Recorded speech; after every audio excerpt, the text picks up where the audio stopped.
Oh my goodness. Okay. We're going to start live streaming because it is now 6:30. So we'll wait for a few more minutes. So anyone out there in YouTube land, give us a bit. Um, Can you see me? who said that? Dr. Young. Dr. Young. No, actually, we see a big red L. I don't know why that's happening.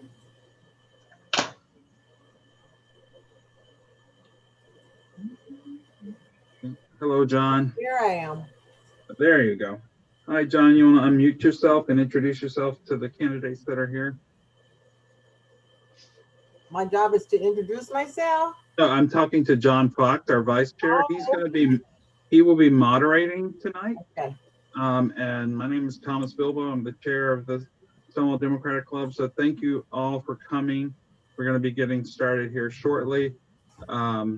And John Fox, our vice chair, will be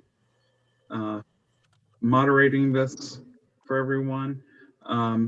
I'll go through just a couple of things. So you're going to be given a 2-minute spiel, and your questionnaires have been sent out to the membership. And then John, if you want, we'll just go through, if you bring up the questionnaire pamphlet, and we'll go in that order. And so the way it works is we're going from Solano Community College to Board of Education. That is, if Bonnie gets here, we might put her later because she has an event. And then we're going to go through the school districts by alphabetical order. So Fairfield, then it goes to Travis, Vacaville, and then Vallejo. And you'll be given 2 minutes to give a speech, and then you can, then we'll have some questions. Questions will be asked via chat, and John will read the questions so that they're in our live stream and that everyone can hear them. And we'll ask, if we're asking our membership to ask questions that are pertinent to everyone, unless it is specific to a specific city. And then if it is specific to a certain city, we will just direct it at those, the candidates from that city.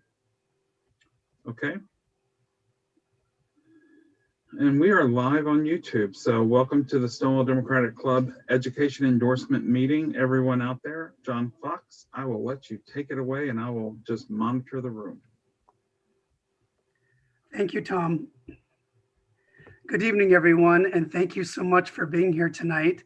As Tom said, my name is John Fox. I'm the vice chair of the Stonewall Democratic Club of Solano County. And I also have other roles. I'm on many different boards in Vallejo and in Solano County. I'm also the president of the Vallejo City Unified School District. And let me put a light on there, see if it's a little brighter. There we go. So I'm excited, of course, for education. And I'm also excited that you all are running. And I know it takes so much energy and so much dedication. So I just commend you for what you're doing to help your communities. So thank you again for being here tonight. So as Tom said, we're going to give you a little time to tell about yourself. Excuse me. So our first, Tom, you wanted to go the Solano Community College first, correct? Yeah, actually, if you look at the Quentin Voice is first on the questionnaire. Yeah. So I have Quentin Voice for the Solano County. Is he ready to go? I'm happy to go first if you would like me to go first. Yes, sure. So everyone, we're going to first start with our community college, Solano Community College, and we have Quentin Voice here, who's rerunning for a seat. And at this time, I'm going to give Quentin, it's 2 minutes to talk. Good evening, Quentin, and thank you for being here. Thank you very much, everyone here and people watching who are maybe considering this endorsement. I'm an active member of this club, so many of the club members know me. I'm also one of the, I think there's 2 of us now, the openly gay LGBT elected officials in the county. And so, and I'm very proud to represent the community in this elected field. Oftentimes when there's decisions happening, there's not many of us in the room. And so it's nice to have somebody who is got that, has a viewpoint like mine and ours to bring those perspectives. My work with Solano Community College has been, I've had a very successful last 4 years on the board. I currently serve as president of the board, and I'm running for re-election. Queer inclusion has been a huge passion of mine. From the very structural pieces, one of the first things we're able to do was to make sure that all new buildings that we're building have gender neutral restroom facilities, which aren't just for gender non-binary people, but also for people with severe disabilities, parents of young children. Many people need a little more privacy in the restroom than a multi-stall bathroom provides. And so just sort of modernizing our facilities. And this year we were able to actually retrofit some of the old buildings as well with some more facilities. And so just a radically more inclusive place as well. We've been really financially wise in the last 4 years, which is going to pay off well, because these next 4 years are going to be much more challenging fiscally for all of our school districts and all of our school boards. We are seeing some massive budget shortfalls this year statewide. And so Solano Community College will be prepared for that. We have some reserves that we can dip into. We've planned wisely for a moment like this. And I would like to now be part of the board that helps secure that equity is not what's cut when we need to reduce, so that our equity measures are something that are dear to my heart, and something that I think we have the capacity to maintain even as we tighten our belts a little bit. Thanks to the voters in Solano Community College, or Solano County, we have Measure Q, which is a fairly large bond to modernize our facilities. And we've done some great things with that. We have a auto tech center in Vallejo, and a biotech center in Vacaville. Just state-of-the-art places for learning to happen in our county. And last year we refinanced the bond at lower rates and saved the taxpayers $21 million. So we're gonna keep making sure that we're fiscally wise with what's been allotted to us and what's been granted to us by the voters. So I think that's probably about 2 minutes here, and no one's cutting me off yet, but I just want to thank you for your consideration. 2 minutes. Yeah, you're at your last few seconds. So, thank you. Thank you, Quentin. You just made it for your 2 minutes. Thank you. If you have a question for those watching, please put it in the text. Oh, here we go. Let's see. Okay, I don't see a question yet, but I do have a question. Quentin, what do you teach, and where do you teach? Oh, thank you. I didn't really say what I do in my day job. Most of these elected positions that people are watching don't pay our salaries. We are people with day jobs, and so I'm a teacher in my day job. I teach high school science. I teach for the early college high school program in Fairfield. It's a dual enrollment program that I helped actually create, and I'm one of the founding teachers for. So students can take some classes at the community college while they're in high school. It's actually what got me reintroduced to the community college. I actually went there as a student myself. And so working and building this dual enrollment environment, I got reacquainted with the community college and said, I could do some work with that board to make things a little bit better around here. And so that's why I got re-involved too. So I'm a high school science teacher. Thank you. Do we have other questions? Being an educator, I can ask a lot of questions, but I like the audience and others to ask questions. Here we go. In the prior election, this is from Barbara Gaya.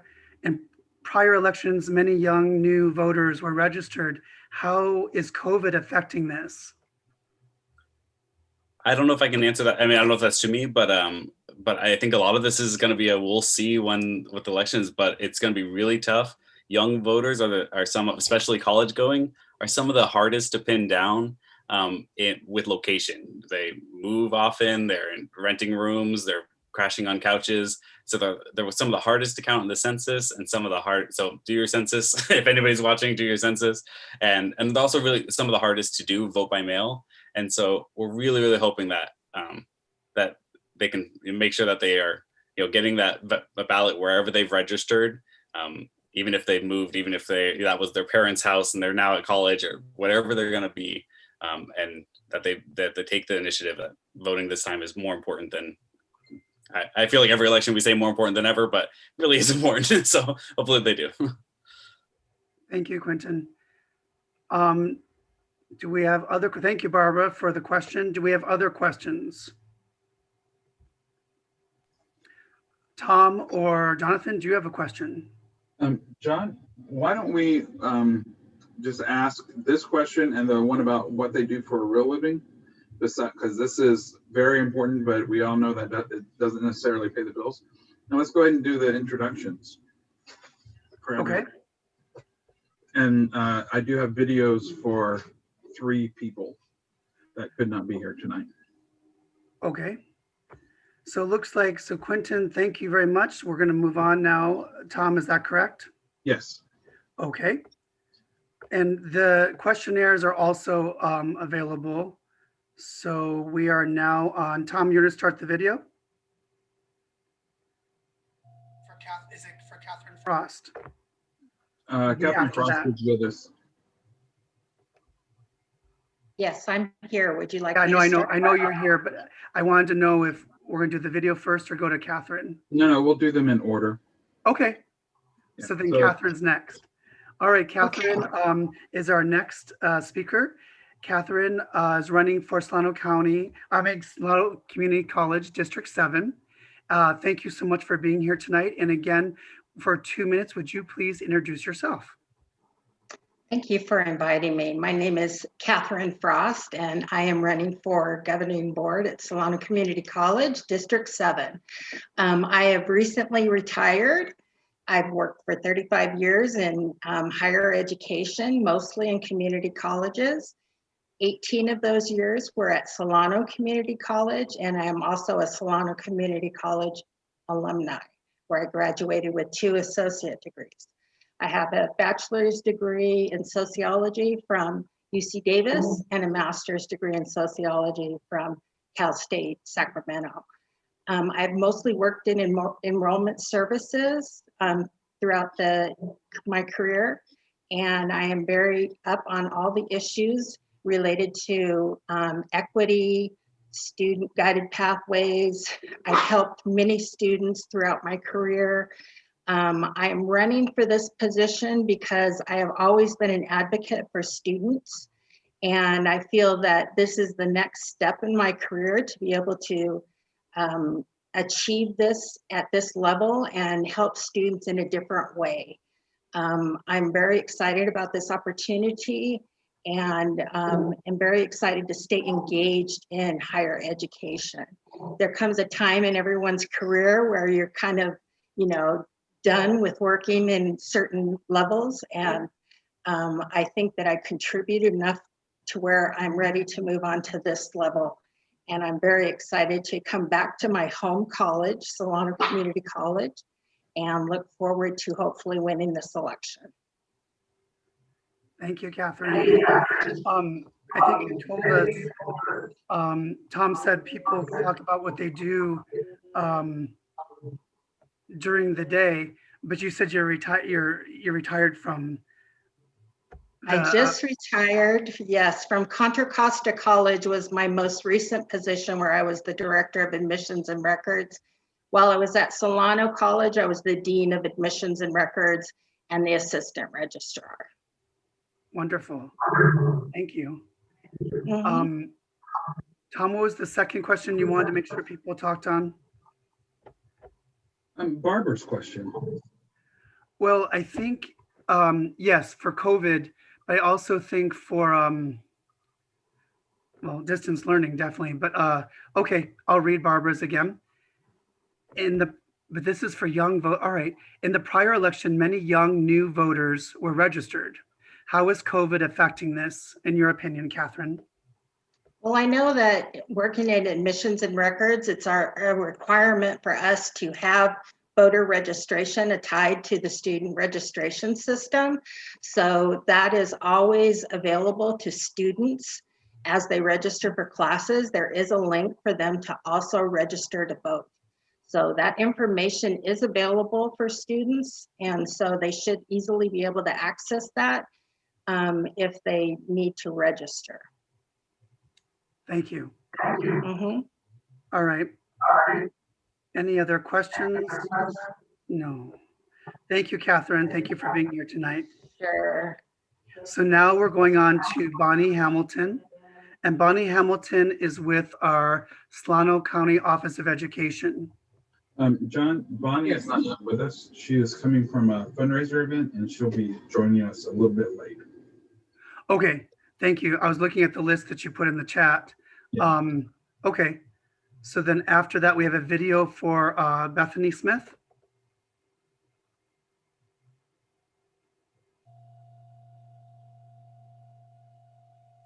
Yes, just a moment and I'll share that video so everyone can see it.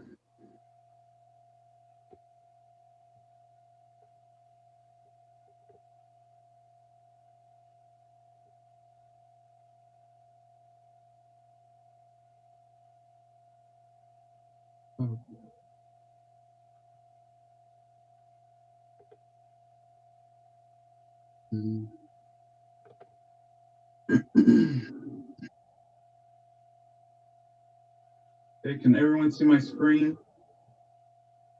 Yes. Okay. Let me make sure. Yep, looks good. Okay, let me make sure I'm sharing the audio and computer sound. There we go. Okay, here we go. Hi, Stonewall Democratic Club. My name is Bethany Smith. I am the incumbent trustee for Area 1 and FSUSD, and I wanted to share a little bit about myself and what makes me a strong board member. So first and foremost, I'm a parent. I am the only board member with a student in the district, and so I am the parent voice. I am the voice for the parent that has a struggling student with a special education plan, of the one with a successful student, of the one with a student who identifies with the LGBTQ community, of the one with a disability, of the one with the mental health disorder, because all of these things describe either me or my children. As a professional, I work in the field of workforce development. I'm the only board member that has this experience, and I have worked in youth employment, employer services, and now managing multi-million-dollar grants for the state of California. And I recognize that analyzing budgets and ensuring compliance doesn't sound all that fun, but it definitely suits my analytical nature, and that's one of those things that makes me a good board member. This experience also influences my interest in CTE programs. I know the skills that students are going to need to get a job in Solano County when they come out of school. And we need to do our best to provide the courses that are going to lead to high-wage, in-demand jobs in Solano County. This also is what led to the foundation of the Inspire program. It's a career exploration program for 8th grade and sophomore students and began right here in Fairfield Sassoon. It is now grown to almost all school districts in Solano County, as well as into Napa County, and has received statewide recognition for innovation in education. So with that, I'm going to conclude for the night. I am available for questions if you'd like to reach out. Bethany, the number 4 schoolboard@gmail.com. And I look forward to hearing from you, and I hope that I've earned your endorsement. Thank you so much. Okay. Thank you, Tom. And again, that was Bethany Smith with Fairfield Sassoon. And next up, Leslie. And Leslie's help me with your last name, Leslie. Unverfirth. Thank you, Leslie. Yeah. It's my husband's name. Don't blame me. Okay. No, it's a beautiful name. So Leslie, let me look real quick. You are coming to us. You're running for Fairfield Sassoon Unified School District Trustee Area 2.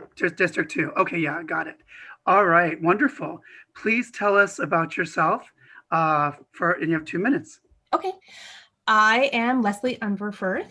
I am currently a realtor, but that is not what qualifies me or made me interested in becoming a school board member.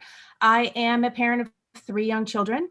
They are ages 9, 7, and 4. There is no other time that I would be more interested in making sure that there is a strong foundation in the Fairfield Sassoon Unified School District than now. I will be heavily invested for many, many, many years to come. I was excited to hear early college. That's one of the things that attracted to me when I moved here, that and my elementary school that I moved into the district for.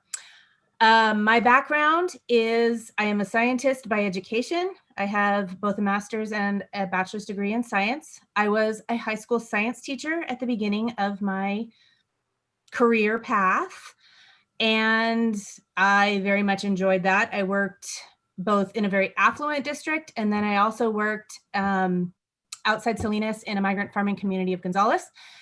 After I left teaching, I worked for a private company in West Sacramento and worked throughout the state, training and coaching teachers and administrators in, mandated state trainings, but also in-class support and action walks, anything that, state mandated WASC, all kinds of trainings. And I could do in-class demo lessons, put my money where my mouth is. I did a ton of work in East Oakland. My heart is really with including all students, especially students that don't have a voice for whatever reason that is, whether they don't have a parent advocate or they don't have parental support for whatever reason. Doesn't, whether it's race, economic status. Some of my best and brightest students lived on a labor camp. Like they had, nothing, and they were awesome. So that's where my heart is. And truthfully, when I saw the seat come up in my district, I thought this was my chance to kind of make a bit of a difference using my education with COVID. I'm a scientist, I am data driven, but I also have the background in education from multiple perspectives. I'm a parent, I was a teacher, and I was an outside person paid by multiple districts. So I have got a vast experience base that most people do not have. And I have a vested interest in Fairfield. So I think that's about it. You're mute, John.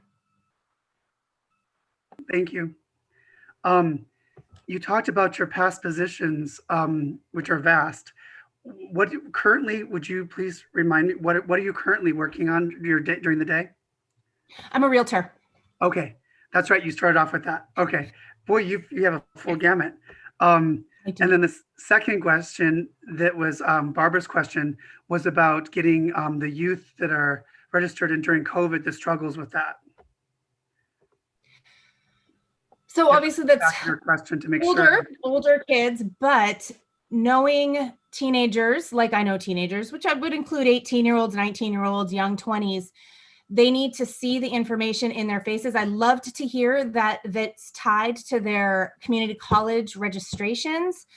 I would like to see some bigger social media kind of campaign things that'll remind them of ways that they can find where they're registered to vote, if they are registered to vote or not, and those big timelines, like register by this date. Like it's simple, it's easy, but it just has to be put out in a simple like click format on what they're using. And I know it's not Facebook anymore, but it's those where, throw it on Instagram or any of the other ones. If they can just click on it and register to vote and if they know they can use their current address, or if there is any in-person voting, I don't know if there's going to be, but they need to understand if they're allowed to go vote with an ID and where that will be when those rules come out. That needs to be like blasted. Like you can't be barred, whatever the rules are. You can bring your ID, you can register in person, you can stand in line, and you can vote. If that happens, that would be something to really make sure is out there. Thank you, Leslie. We have another question in the chat now. We have a question from Quentin Voice. For our K-12 boards, is that California legislature passed the FAIR Act, which requires K-12 to adopt the LGBTQ inclusive history curriculum. Again, the inclusive history curriculum. But many districts have either dragged their feet, or I know for District 1 where I work, they don't have the money to do it, to buy the curriculum on these adoptions, or flat out refuse to, like the individual teachers.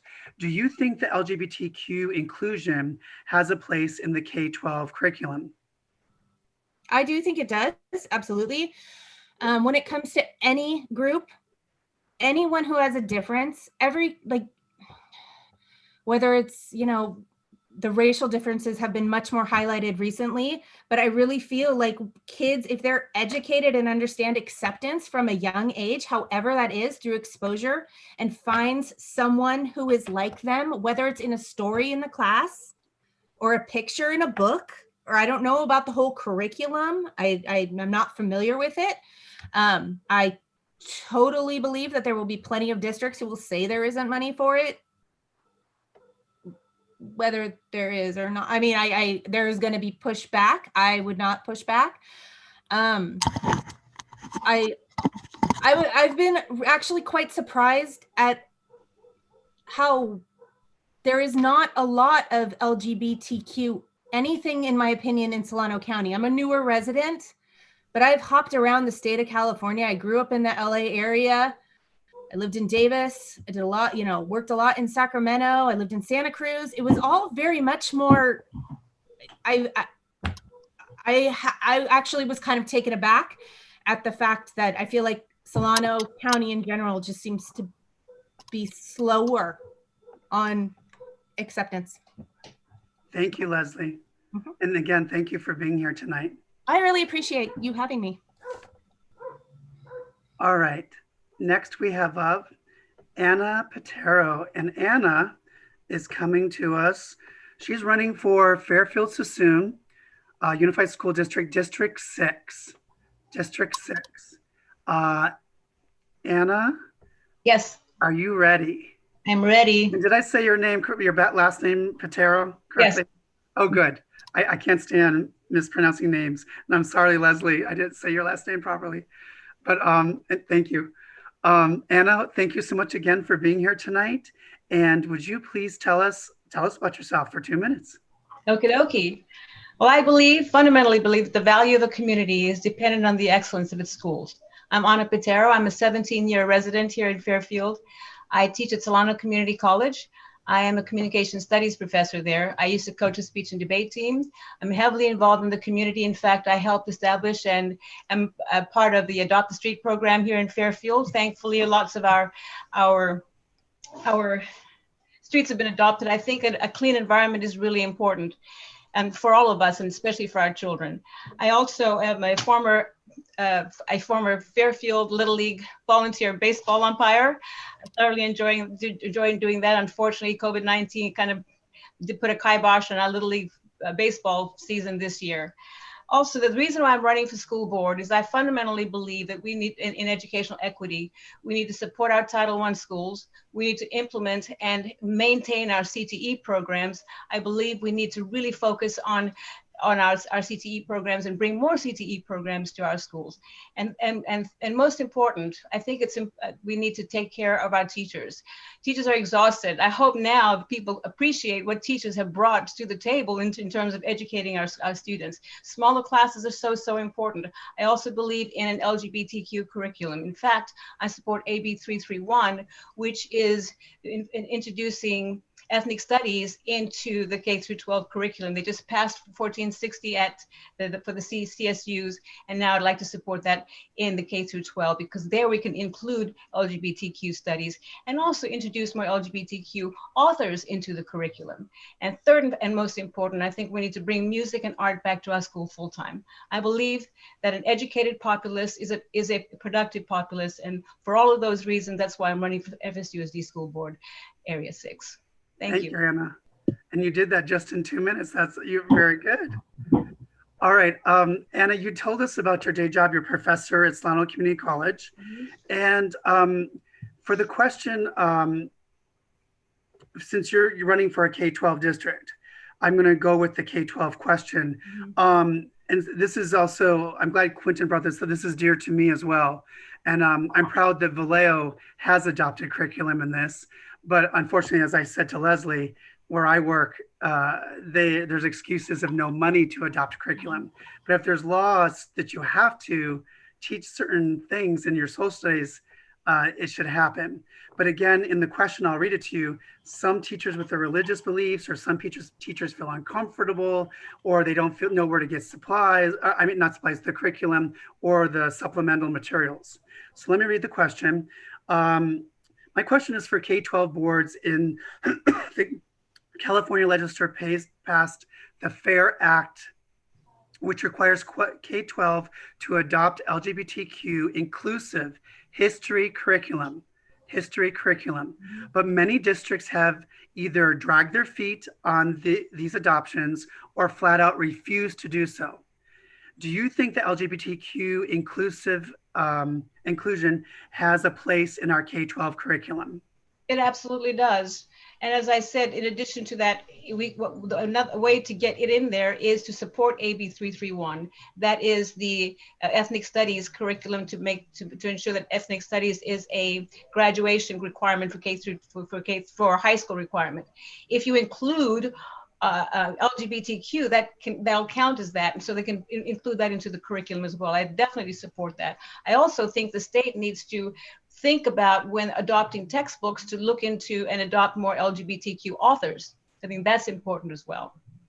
Yeah. To answer the question in terms of the COVID and how that's affecting the voters, young people nowadays are very, very clued in. I've been watching the Fairfield change, and a lot of those young people are made up of college students, recently high school graduates, and they are actually registering people to vote. So they're clued in and really participating in their democracy right now, particularly because they have no choice.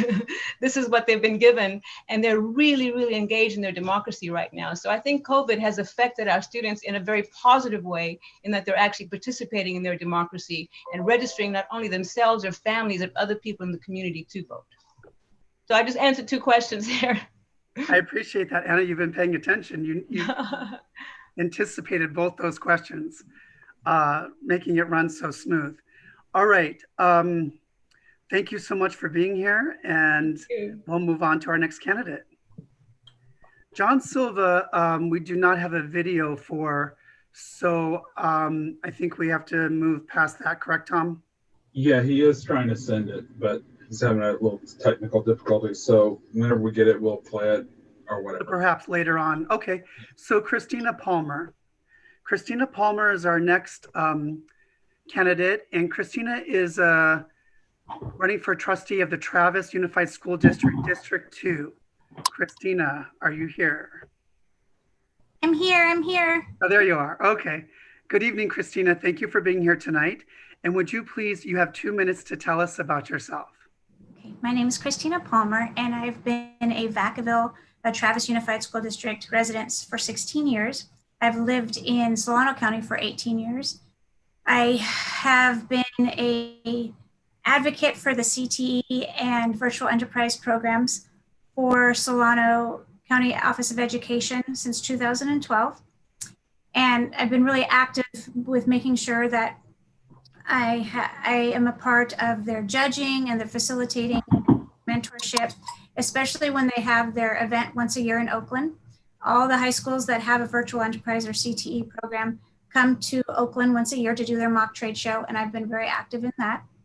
I just came off my term as the Community Services Commissioner for the City of Vacaville, which works with the leagues, the school, the youth leagues, the Parks and Rec Department, anything that has to do with community events and families engaging parks in the City of Vacaville.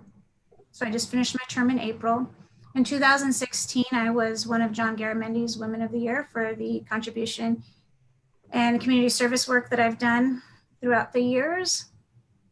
And in 2015 to 2016, I was a part of the Travis Unified School District's Safety Plan Board. I am active with the SPAV board, which is Solano County Partnership Against Violence. I am a survivor of child sexual abuse. So I'm an advocate, and I'm a facilitator for child sexual abuse prevention. And so I work with organizations, nonprofits, religious affiliations, any groups that have adults that work with children. I can come in and do a facilitation training. By being a survivor of an assault, I understand and I advocate for boundaries. I'm a strong advocate for boundaries. So I work with kids as well as adults in the— About 15 seconds. prospects of boundaries. And I totally support AB 331 as well as the FAIR Act, as I'm reading quickly to make sure I can answer Quinton's question. You still have like 5 seconds. You're good. Okay. Oh my goodness. Okay. Oh my goodness. So yes, so I was reading when Quinton asked the question, I looked up the FAIR Act, and I support inclusion and I support accountability in education. I think that what's happening a lot in our society right now is that the lack of education and the lack of generational beliefs and what we keep bringing forward is past beliefs of ignorances. And when people aren't educated, it's ignorance. If we can continue to educate our society and make sure our youth are accountable for their actions as well as understanding their boundaries, because not a lot of people teach that, then we can make sure that the inclusion is appropriated for everyone, you know, that everybody has their rights and their voices to be heard. I advocate for voices to be heard. Thank you. And then for the COVID question, do you want me to read it or do you want to? Yes, please. Okay, let me go back. Hold on. Let me look too. I'm looking. Okay, let me go back up in the chat.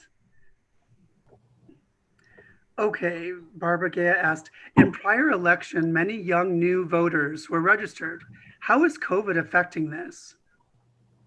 You know, I because I've done so much advocacy with youth, I just think that they're on the ball. Like I heard some of the others speaking about this, and I just, you know, when my son graduated in 2020 from Vanden, and he came home to me a few years ago, and he was like, "Mom, there's this candidate named Bernie Sanders, and I love him, Mom, and these are the reasons why." And he was like telling me his reasons and the reason why, and why the way he was so passionate, and the way his friends were very active in the candidacy for the last election. It really drove me to be more active in the presidential campaign last season. So I just feel like, I mean, not all kids, but the education and the excitement of the change that we need to be making in this election, I think our kids are on it, especially because they're internet driven, they're digitally driven. So I think that I feel I'm excited for the next generation that's coming, because they're being more accountable, and it just excites me that they're on fire, and I live off of that. I thrive off of that. You know, what I do for a living, and I didn't answer that, John, is I'm a public relations and marketing. I've done public relations and marketing since 2011, but I build websites, and I host the websites. So I am technologically always on the internet, and I'm just reading constantly, and I blog myself, so I read blogs, and I just see this fire that's happening, this accountability, and this just, I just want to make sure that keeps going. But as long as we have to continue with boundaries, we have to continue with educating people about everybody's rights and exclusivity and diversity and multicultural beliefs, that they're all welcomed, and we need to appreciate we get to appreciate all of them, especially ethnic studies, which I believe is just awesome. And I love the idea, and I advocate for it, and I think it's huge. We need it.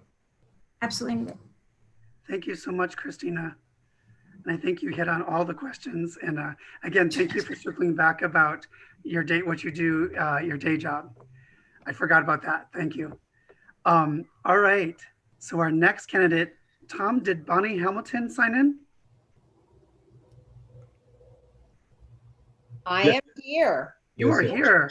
All right. Well, our next candidate, we're going to go a little out of order. So our next candidate is Bonnie Hamilton, and Bonnie is running for our Solano County Office of Education. You can tell them what district and all that. Welcome, Bonnie. Thank you for being here tonight. Well, great. I'm really excited to be here and speak with you. And I have to say, I am a member of your club. I have been, believe for the last 3 years.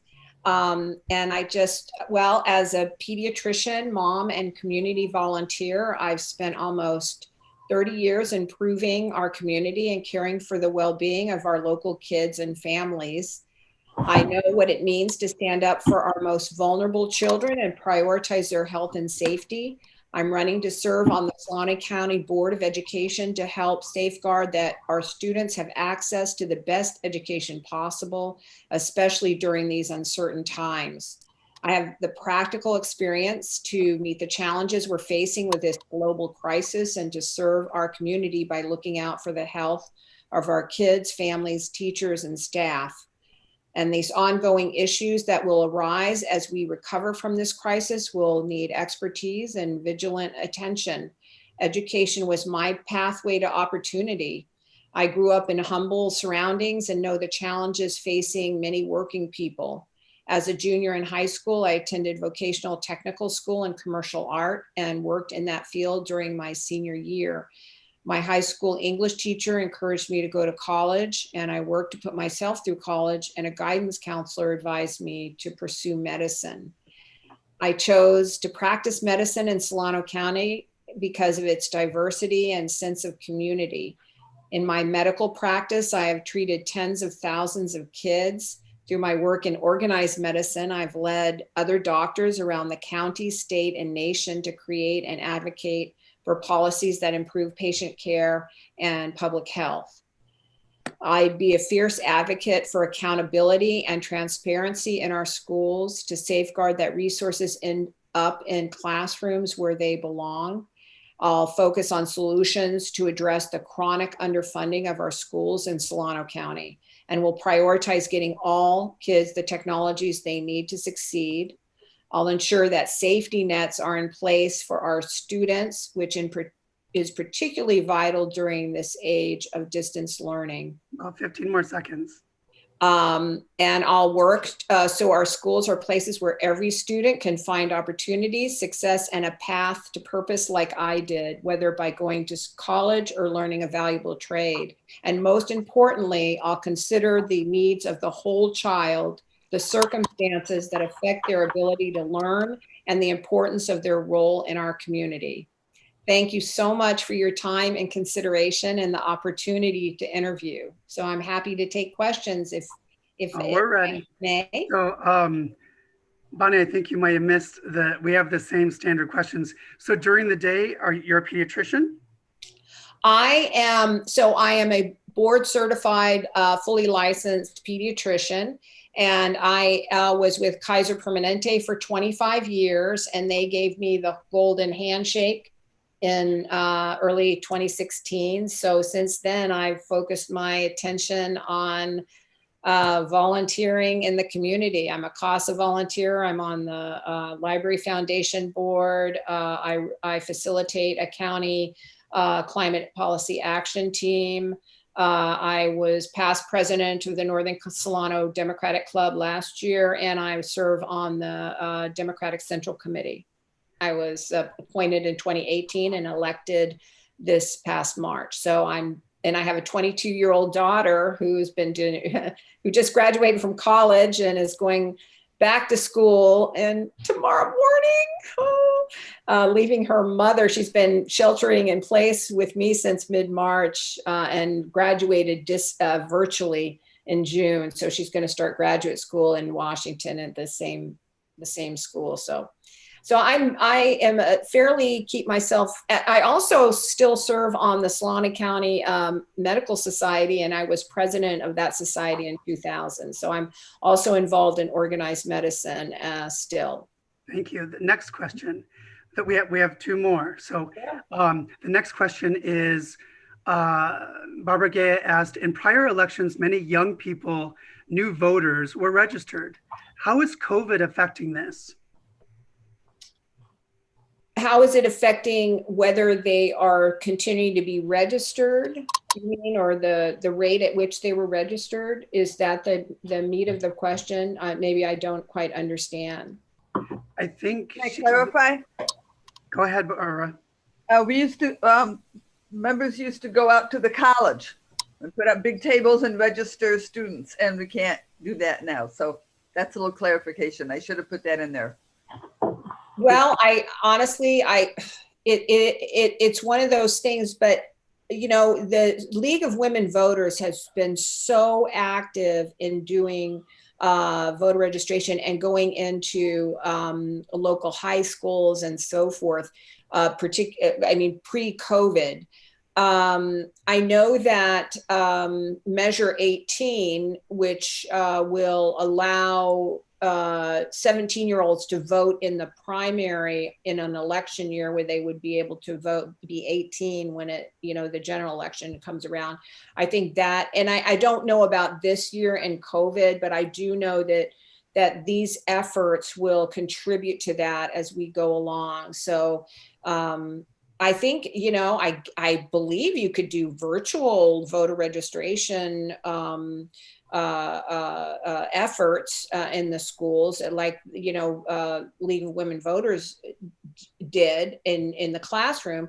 But honestly, I do not know if they are doing those things, but I think it would be a great idea for them to still do it. I mean, they certainly could. The next question is from Quentin Voice about the FAIR Act. His question is, you will be representing K-12 boards. In California legislature passed the FAIR Act, which requires K-12 to adopt LGBTQ inclusive history curriculum. But many districts have either dragged their feet on these adoptions or flat out refused to do so. Do you think the LGBTQ inclusion has a place in K-12 curriculum? Absolutely. I believe that all the groups that have been represented historically should be represented. And that definitely includes the LGBTQ community, Black and Brown history, women's history. So I really believe that all those groups that have been underserved in our educational system need to be served. And that community, the LGBTQ community, is certainly amongst those. Thank you, Bonnie. And then the last thing, can you tell me, who's running against you? Do you have anyone running against you? I do. I am. So I have an incumbent who it's her first term. Mrs. Sharp. Her husband is a Republican political and campaign consultant. He ran Rochelle Sherlock and Mitch Mashburn's campaigns in March, and he is well known. So yes, I have an incumbent. She's the only registered Republican on the Board of Education, I wish her well, but. I have to ask you a question, just to piggyback on that, since yours is unique to the County Office of Education. What do you feel about charter schools? So, as far as approving charter schools, especially for districts that are in financial dismay? So let's talk. That's a really very good question, and so I'll try to frame this. We don't have much time left, but if you can quickly. Sure. It's a complicated question. So I believe that there is a place for charter schools if they are serving an underserved community. So, for instance, I'll use the charter school that's in Vallejo as an example. That there is, but if they are taking out of the community that is not underrepresented in that community, so then there may be a place. But if they're taking, like what you call cherry picking, so they're still taking out of the community kids that are not represented. It's a complicated issue, John. If we don't have much time, I would say that that if the NAACP is against independent charter schools, let me just put it that way. So if you take a group of, say, African American kids and put them into a charter school in an area that is African American kids, then you're taking resources away from all those other African American kids to resource just a few African American kids. So in that regard, I can't support it, because it siphons off those important dollars that should go to more kids. So that's the issue. If it doesn't affect the financial the money in providing the education, that's one thing. But if it's siphoning off those public monies that would otherwise go to the other kids, there I have a problem with it. So Okay, thank that's you, Bonnie. We're out of time. Thank you for being here tonight. thank you. And I think you're our only candidate for the County Office of Education. Yeah, I'm the only contested election, but if anyone wants to know more about my campaign, you can go to drbonniehamilton.com to find out more. And I appreciate all the support I can get to win this race. And I appreciate your time. Thank you. Thank you, Bonnie. All right, next we have, it looks like, I think John Silva came in, but next we have Manveer. Tom, which would you like to go with first? Actually, John is not yet in the meeting yet, so go ahead with Manveer and then we'll circle back with John. Okay, thank you. Next candidate we're going to hear from is Manveer. I think it's Sandhu. I hope I'm not saying his name wrong. And he's running for trustee of our Travis Unified School District, District 2. Manveer, are you here? Yeah, can you hear me? Yes, sir. And will you pronounce your last name for me? Sandhu. Oh, I did. All right. Good. Yeah. All right. Thank you for being here. And you have 2 minutes to tell us about yourself. Okay, don't start the time quite yet. I Let me won't. go. I'll give you a 15-second warning if you need it. Alrighty. Well, I'm Manveer. I want to thank you all for giving me this opportunity. I see some friendly faces. I think I see my professor there. So thank you. I'm running for Travis School Board. I went to school there. I graduated from Travis. I went to Vanden, Golden West Center, and now I'm running to serve my community. I left for military training, then I came back and my sister told me some stories about her time. She just graduated this past 2020, and some of the things she told me I felt uncomfortable with. She told me she didn't have access to her teachers because they were busy fighting with the district for fair compensation. That's not okay. Those negotiations need to end on time. She told me her struggle with COVID. I mean, she didn't have COVID. I'm talking about her struggle in distance learning and how that could have been handled better. Those are just 2 reasons. Now, why am I running? On top of those reasons is I want to increase vocational programs. Not every student wants to go to college. I get it. Not everybody has to do those A through G requirements. What are the vocational options right now? There's not many. I want to see more vocational programs. I want to ensure students have financial literacy when they graduate. Right now, financial education is not really covered. That needs to be taught because that is such an important thing to know when becoming an adult. And lastly, just to really provide a fresh vision and a new direction, because as a board member, that's my biggest goal. Now, I'm talking to all of you today, the Stonewall Democrats, and one thing I want to emphasize, I am not gay. But what I want to be on this board is an ally for the LGBTQ plus community. And the best way I can do that is to ensure I surround myself with people who know more about it and who have gone through these struggles personally, because I can only do so much and I can only know the issues so much. Like being understanding, being open to hearing from folks. And lastly, to support the GSA club on campus, the Gay Straight Alliance Club, to go sit down with them when they have their meetings, to ensure that I'm listening to them at their level, and then to invite them to come out to the school board and talk. So that's a little bit about myself, and I'm happy to answer those questions. Oh, you're right on time. Thank you. So during the day, what do you do? What's your day job? I work at Travis Air Force Base as an all-source intelligence analyst with the Air Force Reserve. And then I'm finishing up my bachelor's degree. I'll be graduating in probably like 10 months now with a degree in economics and international relations. Wonderful. Manveer, you saw Barbara Gaya's question. She's also defined it more. During these troubling times with COVID, before they used to have tables on campus trying to get the young voters out there to get registered to go vote. How can you address that question to help during COVID? Yeah, youth engagement, big topic. I mean, I'm one of those, I fall in that category. In 2014, in the 18 to 29 population, only 20% voted nationally. And in 2018, in that same population, only 36% voted. It's easy to say that young folks are more involved. I know in the media, it's easy to say, oh, look at them protesting. Look at how much they're doing. But then when it comes time to vote, we just don't vote. I hope because of COVID that they're home more, that they've seen what's going on, that they'll register to vote. Yesterday, I was wasting some time on Snapchat, and I saw an ad from Levi that had Jaden Smith, Haley Baldwin, and they were saying, make sure you register to vote. So I'm hoping that this time around, people are more engaged, or young folks especially. And I've seen Hassan Minhaj talk about voting, Ariana Grande as well. So do I think because of COVID or just because of the current climate we're in, more people are going to vote? I do. Now, if I was going to base that off of historics, I would not make that bet. But looking at where we are now in 2020 and seeing what's going on, I think now is a more different time compared to 2014, 2012, 2016.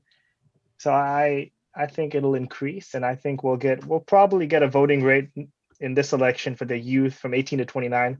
I'm going to assume in the 45% range. Thank you. All right, the next question from Quentin Voice.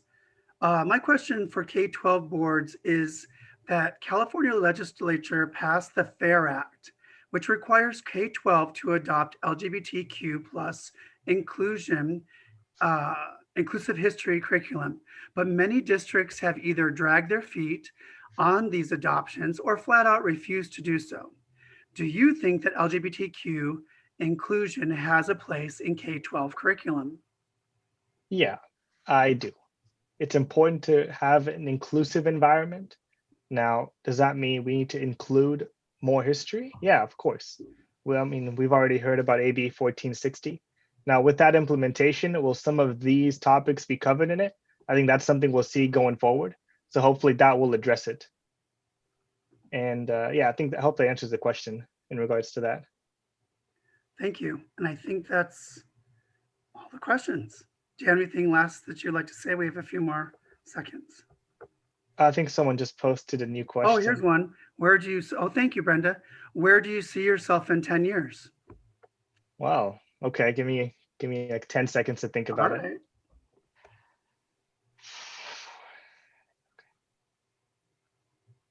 All right. This is live and it's being streamed, so I better answer this question right. In 10 years from now, I hope to have, well, my bachelor's done, and I hope to have completed law school. I hope to have served a term or two on the Travis School Board. And assuming I do a good job and I can show the community that I can do what I set out to do and that I'm effective and I can do politics, to hopefully serve at a higher level of government in the future.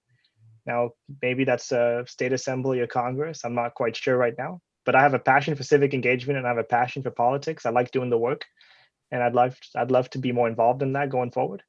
And lastly, hopefully in 10 years, I'll think I'll be a commissioned officer in the Air Force. Thank you. All right. We are now going to thank you for being here tonight. Our next candidate that we are going to be looking, are we going to go back to John Silva or continue with the list, Tom? Continue on, and then I'll let you know when he's joined. Okay, I got a note that maybe he joined, but I'll wait to hear from you to include him.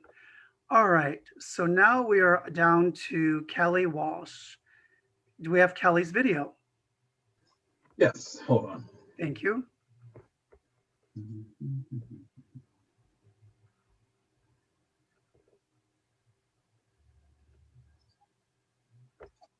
And Kelly Walsh is running for trustee of the Vacaville Unified School District, District 6.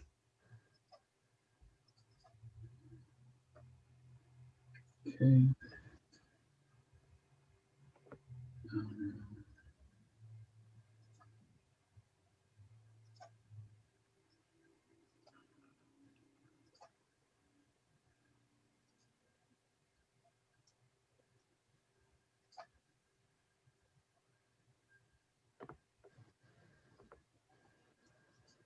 Why is it not playing?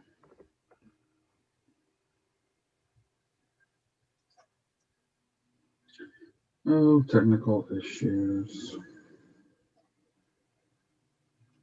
While we're waiting, next up, we will have Christy Gardner, Bob Lawson, and Dr. Latanya Young, and John Silva, if he's able to join us.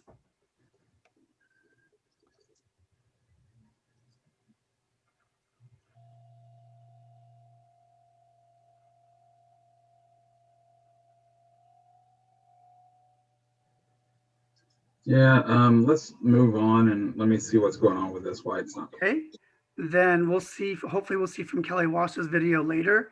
Christy Gardner is next. Christy Gardner is running for Vallejo City Unified School District. Christy, what district? Area 2. Area 2. Thank Yes. you for being here this evening, and you have 2 minutes to tell us about yourself. Well, my name is Christy Gardner, and I'm running for trustee Area 2. And this is to continue serving as a board trustee. I'm currently a board trustee, having been appointed there in 2019. And since that time, I believe that the board has coalesced into a very productive and well-run body. It was pretty chaotic there for a couple years.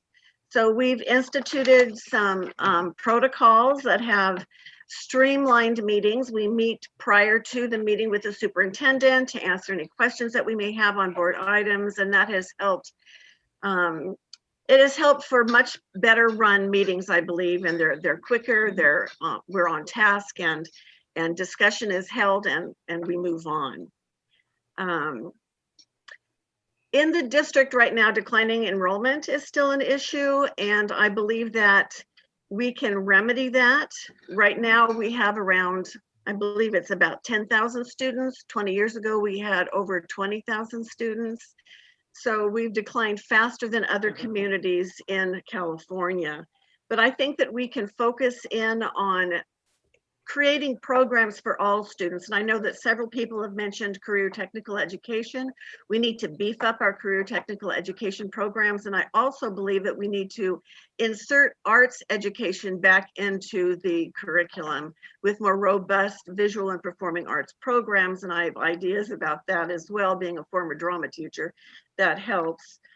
Right now, we are planning on having a strategic planning session with the community to create a new vision for the district. I don't believe we've had one since about 2011, so I think it's definitely time to revisit what our vision is and what our plans are. We're also in the process of hiring a new superintendent who is going to then carry out the vision and the plan.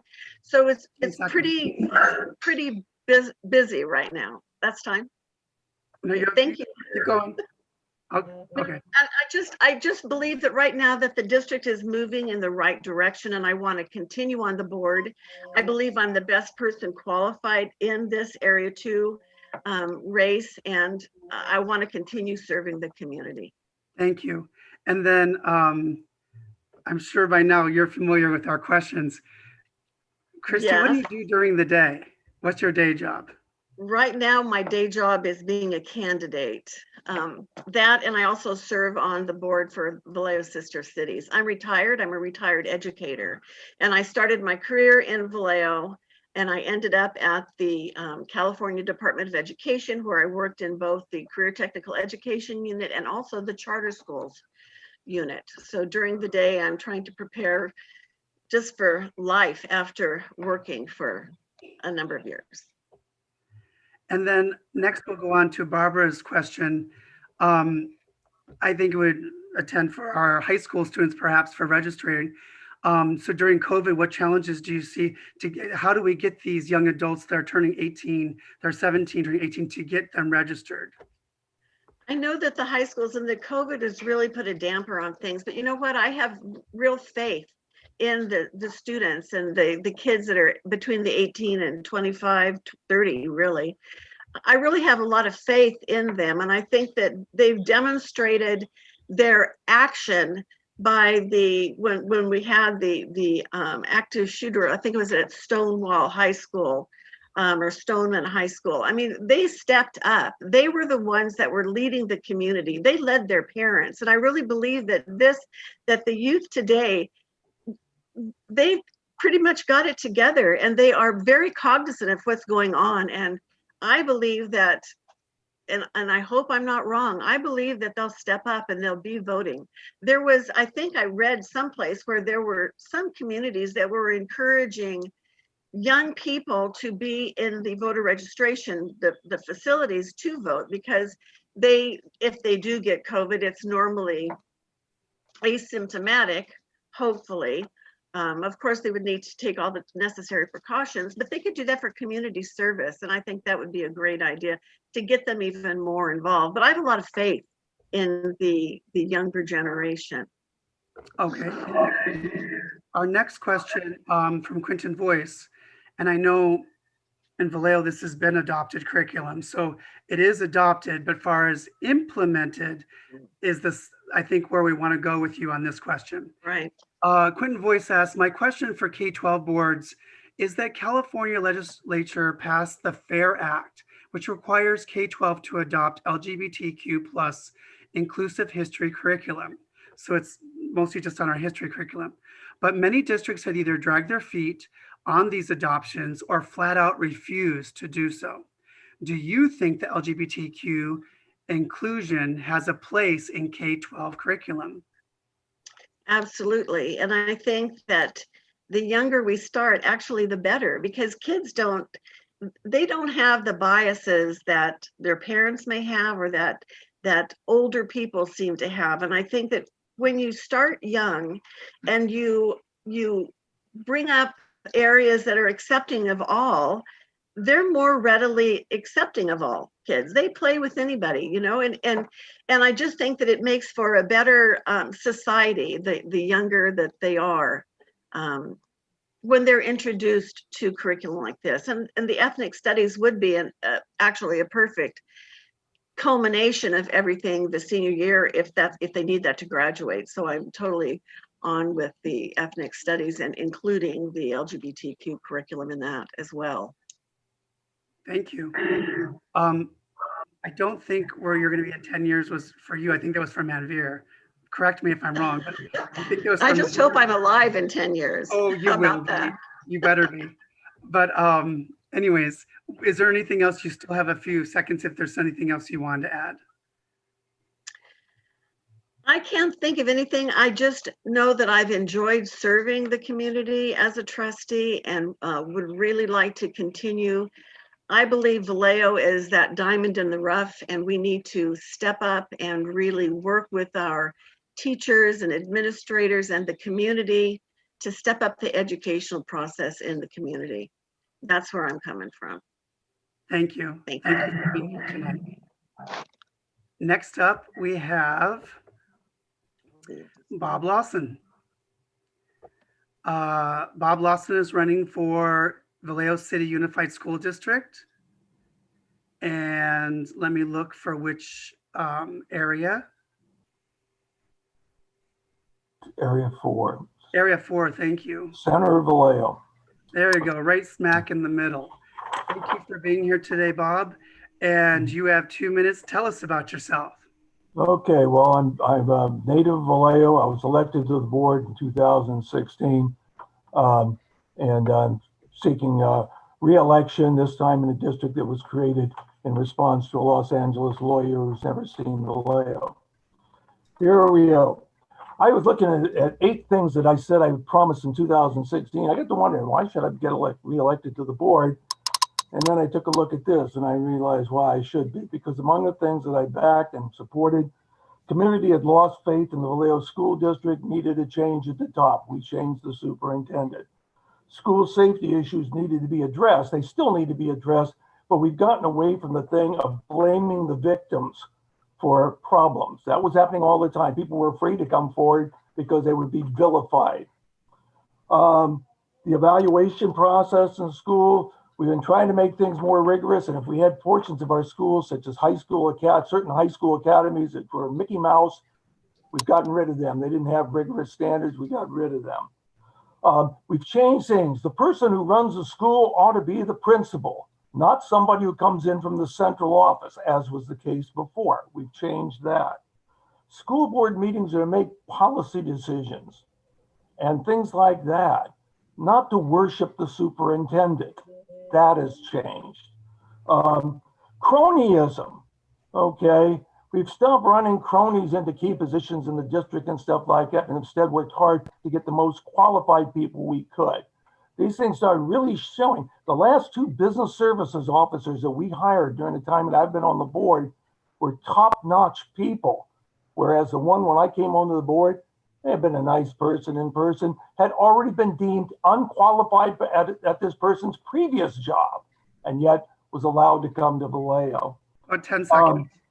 The accreditation, we botched those up, and then since then, people have been trained to do it right, and we've had successful accreditations at the high schools and at the adult school. And the other thing is to prioritize getting qualified, credentialed, and certified employees, and we've done that at the expense of getting reducing the numbers of administrators. We were never short of administrators, but always short of other help, and we've been turning that around. Those were eight things that have happened on my watch, and I think that why not reelect me? That's what got done while I was in office. Thank you, Bob. Bob, what do you do during the day? What did you do, or what do you do? Oh, I taught in the Vallejo School District as a regular teacher for about 25 years, and I have about 10 additional years as a substitute and long-term type employee. I was in the newspaper business for close to 20 years. So I know how to write a story, and I write all my own material. And Army veteran, Vietnam. But right now I'm retired. I play golf, active at my church, things like that. I take it pretty much easy. I've been available over the last 4 years when things were needed at the district, when you could actually go to the district to, take care of things like, Bob, we need you to sign some papers that we forgot to get signed, stuff like that. As you well know, John, you deal with Thank you. What do you think about, because I know you're familiar with high school students like I asked Christy, for Barbara Gaya's question about COVID, getting young adults registered to vote and the challenges of doing that during COVID. What are your thoughts on that? Well, it's just the kind of thing you always wanted to do. Usually the ones that are getting registered to vote are seniors. I didn't deal with seniors very much, but the people who taught, particularly the government classes, guys like recently retired Bruce Wilson, excellent example, were always working hard, encouraging people to register to vote, to try to make their classes cognizant of current events and the issues involved. I think that's the main thing. It's a strong push to local means and also national media trying to encourage people to register to vote and to try to get them to overcome kind of the certain malaise we've been dealing with, where people just have sort of given up on the system. Thank you. And then the last question, as I've been asking, and again, like I told Christy, we already have this adopted curriculum in the district. Quentin's voice question was, my question for K-12 boards is that California legislature passed the FAIR Act, which requires K-12 to adopt LGBTQ inclusive history curriculum. But many districts have either dragged their feet or on these options or flat out refused to do so. Do you think the LGBTQ inclusion has a place in our K-12 curriculum, history curriculum? Yeah, sure. And among other things, the state said we're supposed to do it. I mean, that's the first thing. We have to balance our budget because the state says we're supposed to do it. We do a lot of things because the state says we're supposed to do it. But on top of that, it makes sense. I mean, any type of history that's inclusive or literature and stuff like that's important. What is important in doing this is it is taught by people who know what they're doing. Okay, that is to say, if we're going to teach, and we're teaching about LGBTQ history, is to pick up important events that affect our lives today. You don't need to be going digging back trying to figure out was Joan of Arc a lesbian or not. I mean, the fact is we're not going to know. What we need to do is to deal with the here and the now. That was a problem in ethnic studies during Black history initially, where stuff was just sort of thrown out as a sop. By teachers who didn't know this stuff. Also, of course, in African-American history, so much more has come to light in the last 50 years. Now you get some real stuff. It's no longer based around Benjamin Banneker invented the stoplight. Okay, or Mansa Musa had some gold. That was Black history 50 years ago. End of story. Now there's so much more. And I think that's the same thing with literature. And once again, it becomes being inclusive because just these people were good writers. You know, if you're going to teach Tennessee Williams and Truman Capote, you may have to find things that they wrote that are suitable for high school students to read. Okay, I mean, obviously, you know, that would be it. But you know, the ideal situation where it's only going, oh, today we're going to have a gay writer. No, here's a writer. If you want to look for, hey, he's gay, but that's not the issue. He's good. You know, important events in history. Now, they are often are, you know, related to the gay experience, true. And that's fine, but, you know, let's not make it soft. Let's make it meaningful stuff taught by people who know what they're doing. And of course, we should be doing it. Thank you. There's another question, and we don't have a lot of time, but maybe you can answer it briefly. There's a question from Brenda that asks, I know the answer to that. Well, I know you do. Anyways, does the school board have a plans for all the empty schools? Yeah, each school is being dealt with in a certain way. Some of the more, what you might say, valuable properties, ones we can make money off of, such as Farragut and the big property on Rollingwood Drive at Benicia Road. You know, in the process of having had them assessed, and have recently taken a bigger step on putting these things on the market. The real fact was we were very active in that regard. We were dealing with a whole lot of other issues, but those were some of them. There's some of the properties don't have a particular monetary value. We're working on some deals perhaps with the city on that. Ones like Beverly Hills, it's thought, and there's been no decision made, might very well be properly used once again as some kind of educational facility. And Franklin Junior High, a big area, is considered perhaps appropriate. GVRD, we're working with them for some sort of usage on it, but it's a large facility, and there's some talk, and it's always possible that we might just move the school district offices there. I think that would be an excellent idea, to be honest. And if that was the case, then we would be in a position to sell the Mare Island property, which has been a kind of an issue in developing title for it. A lot of people, it's on property that doesn't have a property designation, so we really can't do anything with it. That's why we're still paying a lease rent on it. So yeah, we have been looking at it and a little more actively lately. And then the interim superintendent, of course, what's kind of nice on this was the guy who had been working on those things. Not to say that Dr. Clark didn't know about them, but Mr. Romeo was the one who was dealing with the real estate people and stuff like that in taking a look at them. So I think that's, you know, so that's coming along, and hopefully that would be a way we could ease some of our fiscal concerns, along with getting our state debt paid off in 2024, after which we might start being able to get to be a little bit more creative. Thank you, Bob. Thank you for being here tonight. And at this time, we're going to move on to our next candidate. And our next candidate, we have also for Vallejo City Unified School District, Dr. LaTanya Young. And she is running in District 4. Dr. Young, are you there? Yes, I'm here. Good evening. Good evening. And again, thank you for being here. And please tell us, you have thank you. You have 2 minutes to tell us about yourself, and then we'll go through the questions. A whole 2 minutes. You'll do fine. First of all, thank you for having me. I waited all a long time to get this screenplay. I served in the educational needs of Vallejo City Unified School District for 40 plus years. In the following capacity: 15 years on teaching and 25 years as a site and district administrator. Some of the areas that I served as an administrator was Director of Student Support Services, Principal of Vallejo Educational Academy, Principal of John Finney High School, a House Director when Jesse Bethel opened.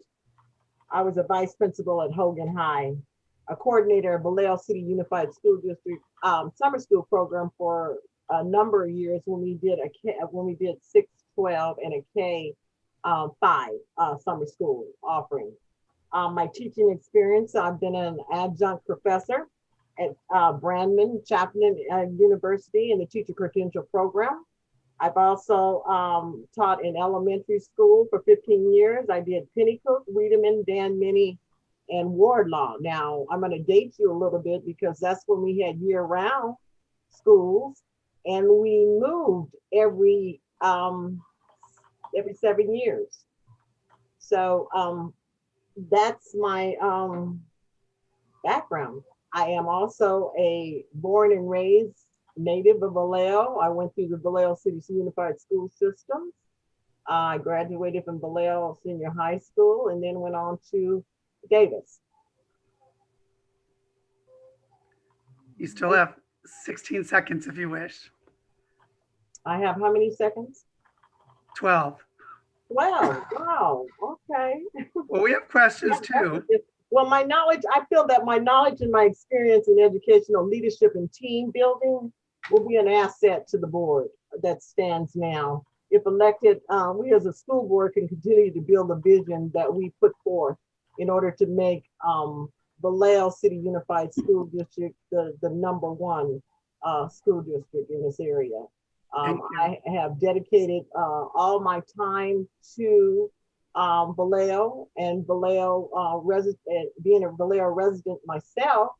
I have built relationships within all the communities because I have done maybe 3 or 4 generations of children through the systems.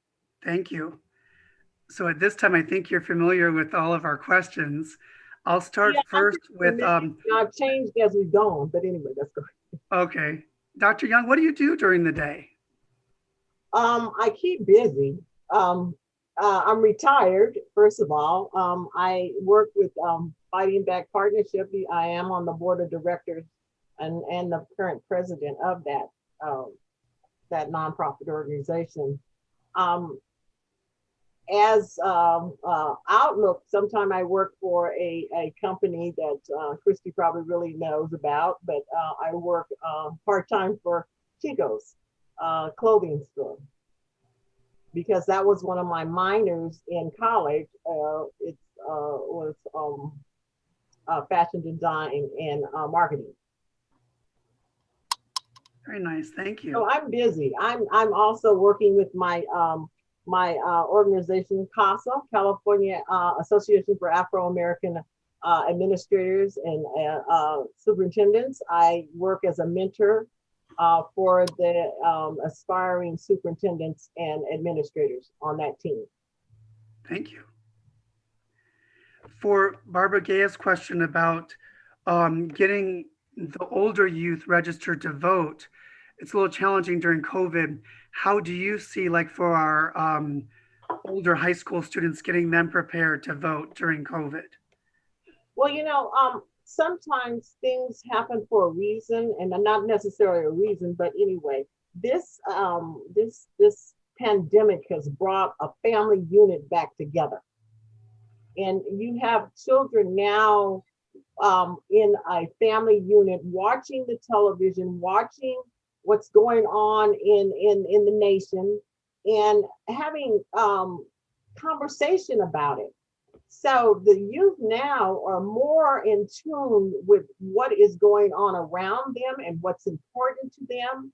So therefore, they're going to be out there. They're going to go for vote because they know that that's their constitutional rights to go vote.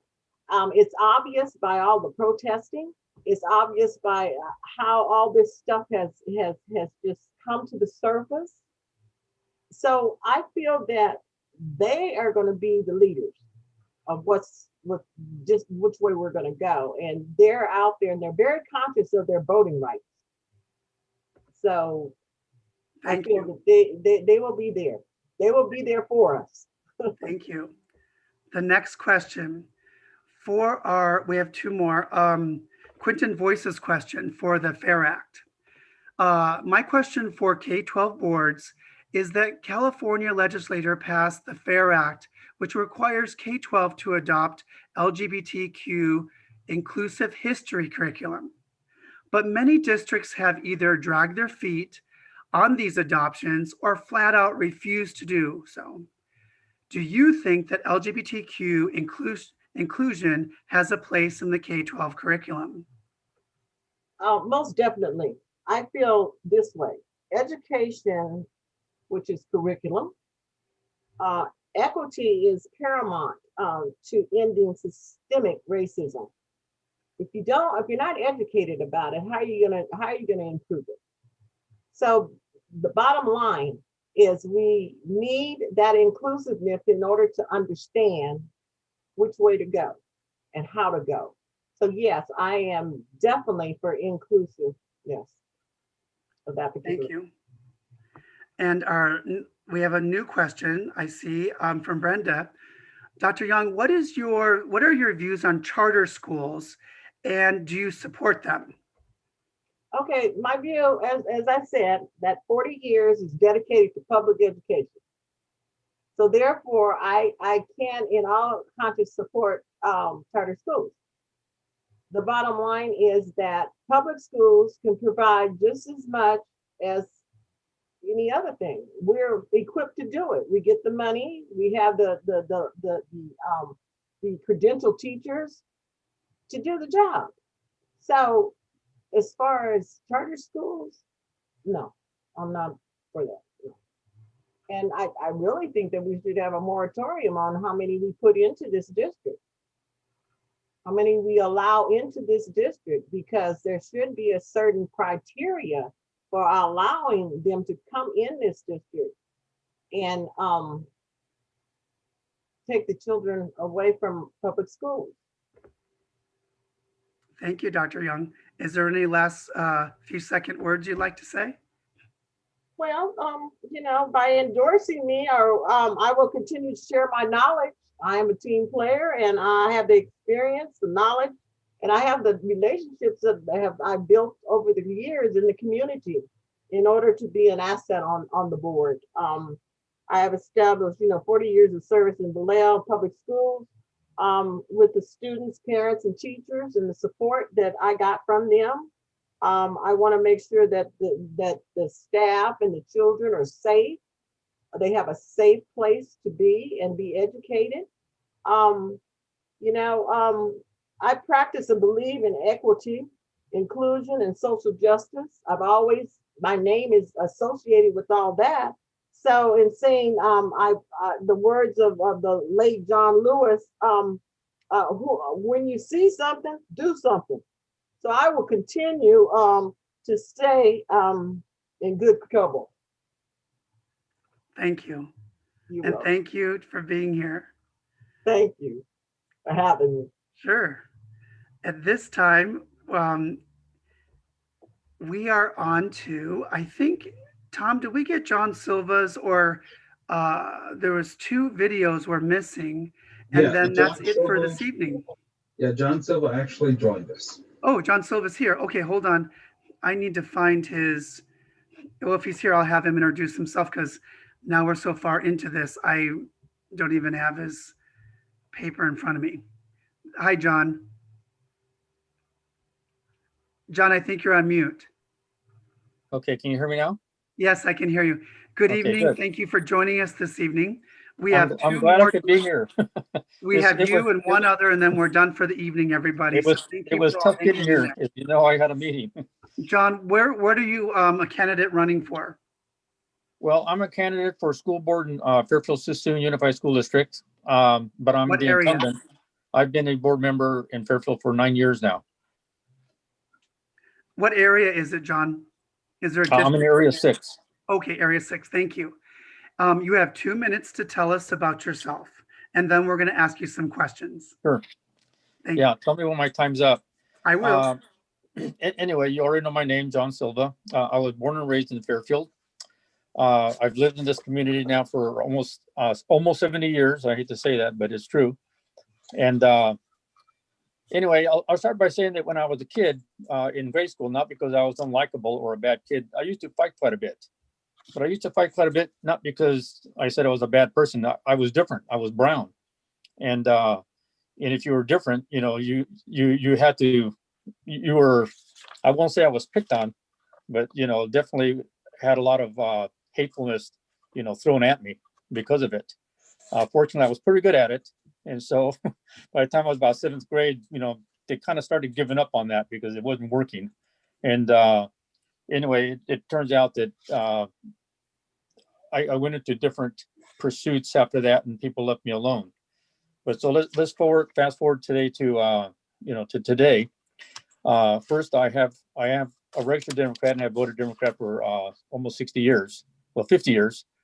And I have read all 90 pages of the Democratic platform, and I do agree with all of it.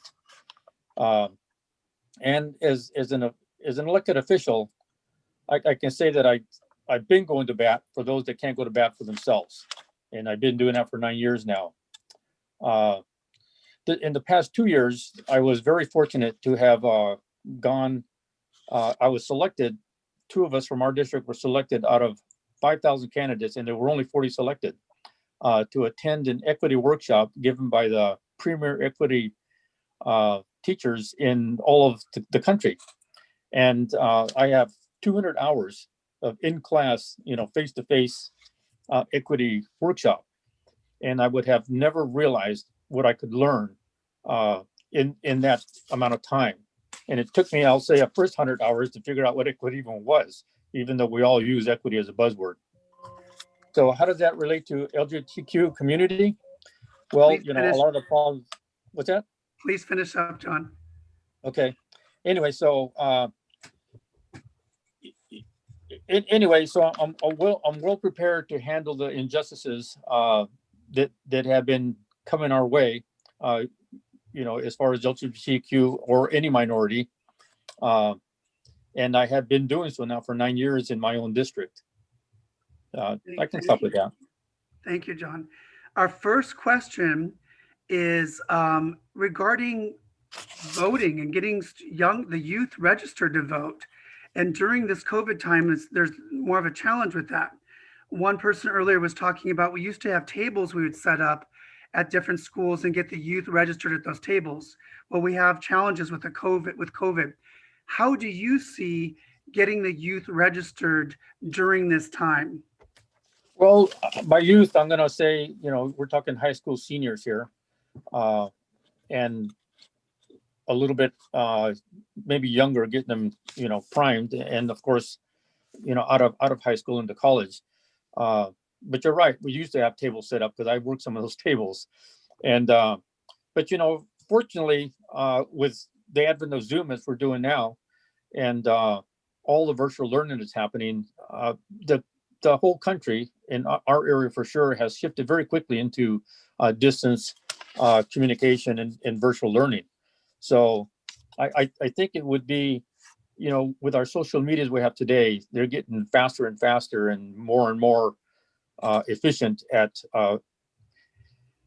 organizing and mobilizing. So I think that with what we have now, it probably would be easier to get people to enroll and have tables, because when you have a table, you have to kind of wait for somebody to come by or have an event where they will, that's what they come out for. But now you can actually target them virtually and by social media very quickly and very easily. And kids today are, young people they're very in tune to being, into those medias, and they communicate very quickly doing that. So I don't think it would be too difficult to switch right over into, social media representation and recruitment for voting.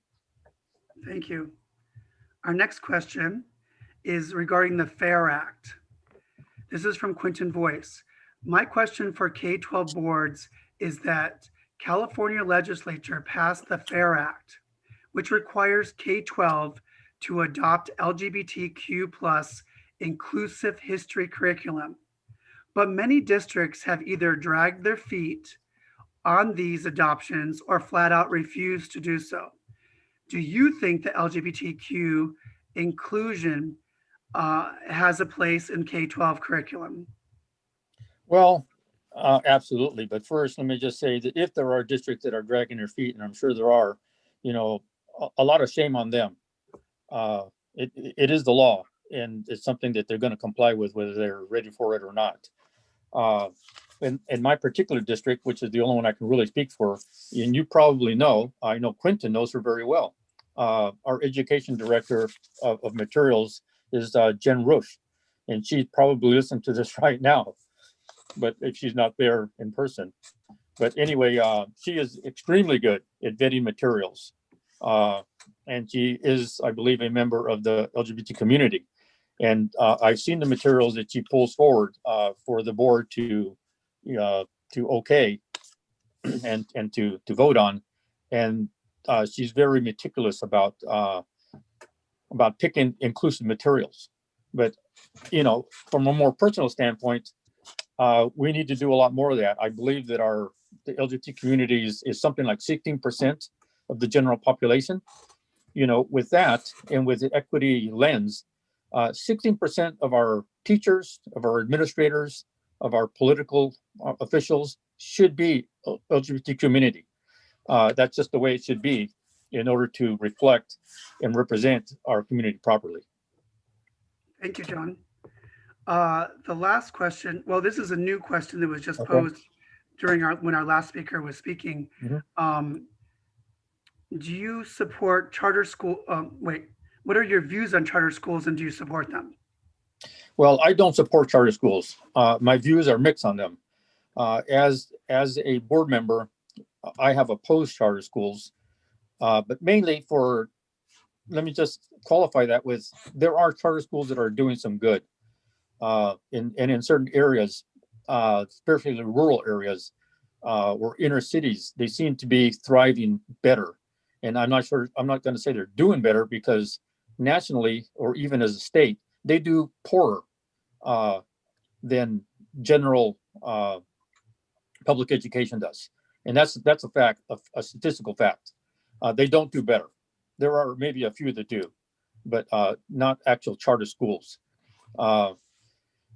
So charter schools, you know, they come in, I don't want to say they come in, they don't attack. You know, charter school is big business. There are only a few companies in the entire country, I believe, that own all the charter schools in the country. So it's big money. And what they'll do is they'll come into a community and they'll look at it closely, and they'll figure out where they're deficient. And that's where they'll open the charter school. And, you know, as long as you cannot cover that deficiency, then they're allowed, the board almost has to approve them. But if a school district is wise enough, for instance, in Fairfield, we don't have any charter schools, and I don't see any applications coming through, because we have plugged almost every hole where one could come in. And two, we don't have any surplus properties. You have to have surplus properties for them to take over and use as classrooms. And if you don't have any, if you manage your properties well, you won't have surplus properties sitting around for a charter school to come in and take over. And so we had talk years back about a police academy, and that was a need for that, and whether a charter school could fill it. And so as my personal district, I was part instrumental in, we actually created what we call the Public Safety Academy, which is one of the only ones in the country, actually, and one of our highest scoring schools, it turned out to be, and houses a lot of minorities. And that was a hole that was open, and we quickly plugged it by creating an entire school that now has about 500 kids in it, grades 6 through 12. And we completely stuffed that hole. And so anybody that had been thinking of probably proposing something like that, that was gone. And we watch very carefully in our own district that any hole that opens up, we fill it with a program. And when you have a program, when you don't have any holes in your programs, you don't have any places for charter schools to come in. Now there are districts where there's a lot of holes, and charter schools can do some good, but for the most part, they have very little oversight. They're almost closed private schools, and they're using public money. So without oversight, and there's some new legislation that charter schools have to be more accountable to the public and to public money. But I don't think those have actually passed yet, but they probably will. All right, thank you. But anyway, that's my views on charter schools. Thank you very much, John. And that's all of our questions. Okay. And thank you for being here tonight. Glad you're I'm here. glad I could make it. You too. Let me see if we have, Tom, do we have anything from, there was one video we were trying to get. Yeah, Kelly. For Walsh. Kelly. Yeah, I have it queued up and ready to go.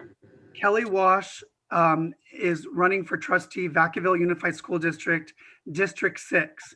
And everyone, this is our last one for the evening. Okay.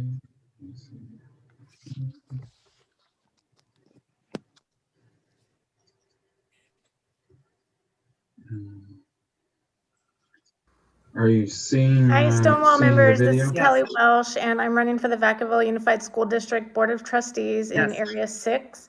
And I'm so sorry I couldn't be with you tonight. I actually have a school board Does the meeting sound that come I through? need to attend.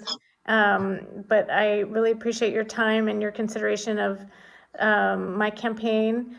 Basically, you know, I'm a parent of 2 elementary school students, ages 10 and 6. And their education, you know, means the world to me, and as does for all parents and caregivers.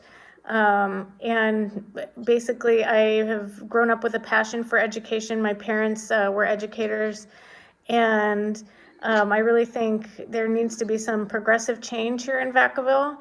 And I believe that I would be the strong voice that all of our students and parents and teachers need right now.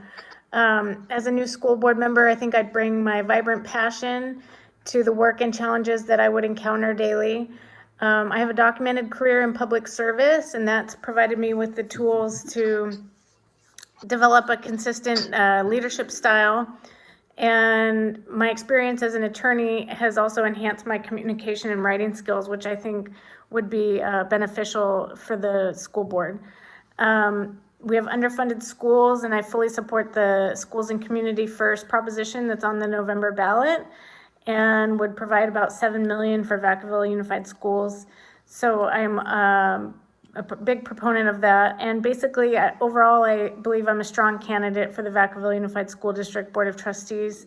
And if elected, I would work diligently to improve the life of students and teachers and staff and parents in the district. Thank you. Thank you, Tom. All right, so now we have, that was all of our candidates. So, and thank you all for being here tonight. Tom, would you like to close? Sure. One quick thing, Tom. Thank you very much for telephoning me. I did miss the showstopper on the Great British Baking Show, but I'm glad you called me. Okay. Thank you for including me. All right. Yeah. Thank you all for coming. And, you know, as Democrats, we are excited to hear from you and hear everything that you have going on. And thank you to John for being our moderator tonight and allowing me to run the technical end of it. And thank the members who are on here and also the members who will be voting after this. We will know something in about 5 days. That's what our bylaws say. So we'll let you know. But thank you all for being Democrats, and thank you for helping to diversify our election this year. So thanks everyone, and y'all have a great time for the rest of your evening. Stay safe, and remember, mask up, wash your hands, and watch the air quality. Thank you.